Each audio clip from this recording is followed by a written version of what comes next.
I stopped playing Genshin Impact after version 5.3, right after finally pulling Arlecchino, the character I had been waiting months for.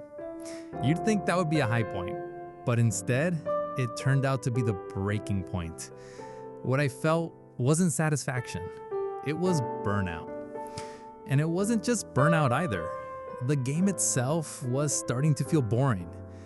The constant grind for artifacts and primal gems, the same repetitive cycle, just to prepare for the next banner.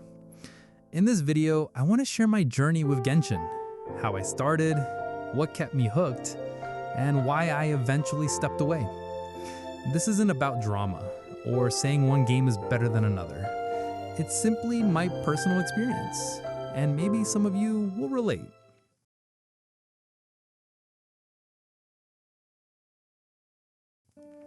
I actually discovered Genshin kind of randomly. Back in early 2024, when I was looking into buying a new phone. A lot of reviewers used Genshin to test performance. That's how I first heard about it. I downloaded the game out of curiosity, and immediately I was hooked. The anime art style, the open world, the music, it all clicked with me. I've loved anime and manga since I was a kid, and Genshin felt like stepping into that kind of fantasy world. At the time, I didn't even know what a gacha game was. I just pulled on banners randomly. I still remember trying for a Raiden Shogun, losing my 50-50 to Mona, then going on Reddit to ask if she was even good. Mona was my first heartbreak, and little did I know she'd haunt my account for years. During those months, I played daily. I watched the guides on YouTube. Bran Online and Braxophone were my go-tos. For months, I even thought they were the same person.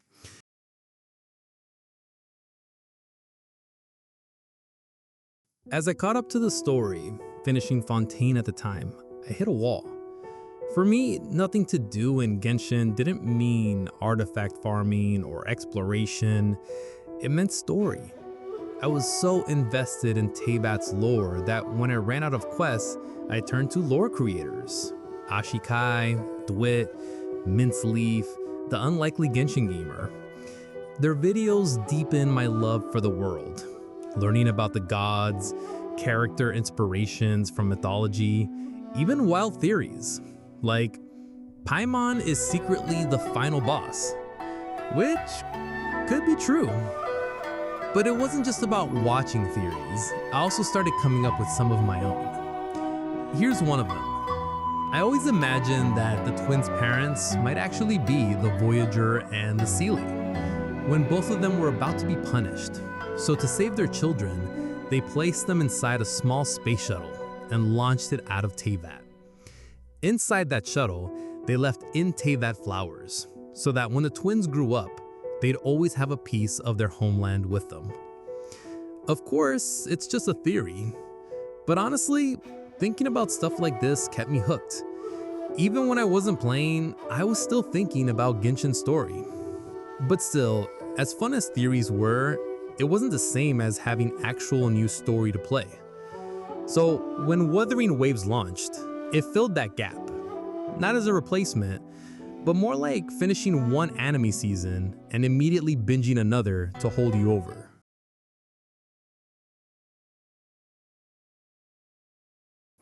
In August 2024, I finally bought my first gaming PC, something I had been saving for since college. Of course, the first thing I installed was Genshin and WoWa. And honestly, seeing the graphics on a proper rig felt like playing a new game. I also bought other titles, Red Dead Redemption 2, God of War, the Arkham series, and they are currently in my backlog shelf. But I realized I was logging into Genshin more out of habit than excitement. The daily commissions, the resin grind, they weren't pulling me in anymore. They felt like chores.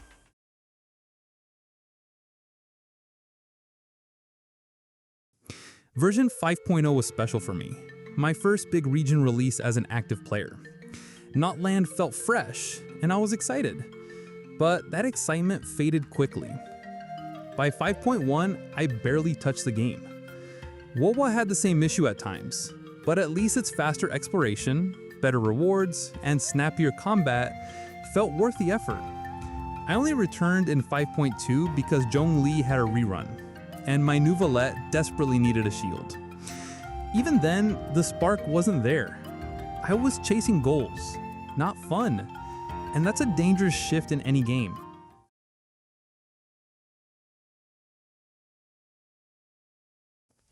Then came version 5.3. The banners were stacked: Arlecchino, Clorind, Mavuka, and Citlali.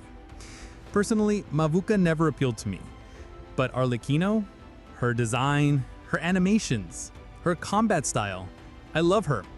Plus I lost my 50-50 on her in the previous banner. So I went all in.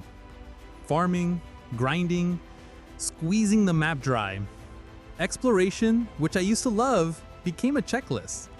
Instead of adventure, it felt like following a to-do list on my second screen. And that's the thing. Exploration should feel like discovery, like stumbling onto secrets, or getting lost in a world that rewards curiosity. But for me, it had turned mechanical. And when I finally pulled her, relief. Not joy, not hype, just relief.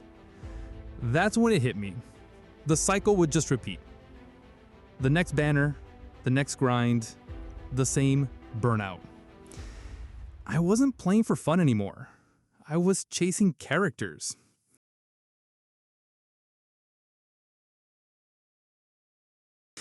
I still love Genshin's characters and lore. That hasn't changed.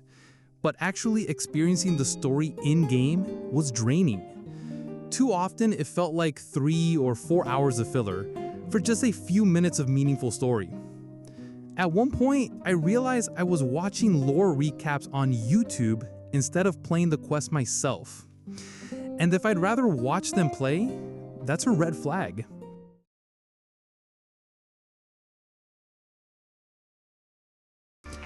I had bought RDR2 when I got my PC, but hadn't touched it.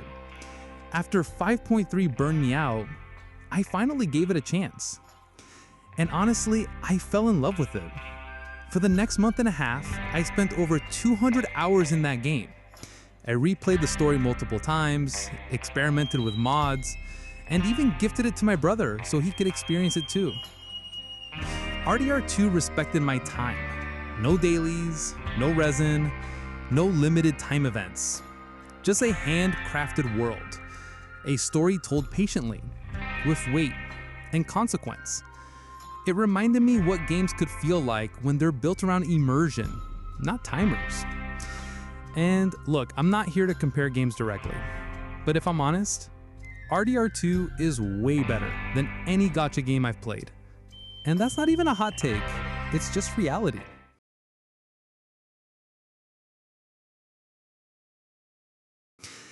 After RDR2, I returned to WoWa, which has become my main game. Its combat keeps me hooked, even if its story isn't as deep.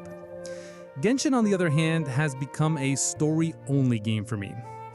I log in for new Archon quests or story updates, but I skip exploration, side quests, and events.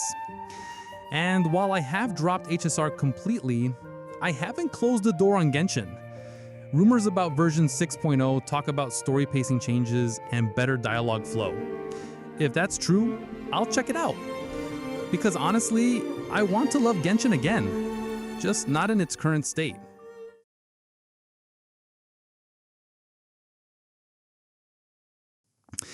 I don't hate Genshin. I'll always love its characters and lore. But the gameplay loop wore me down. And WoWa doesn't have that story power yet. It just completed its first year. But its combat is fun enough to keep me engaged. And RDR2 showed me the kind of games I really value.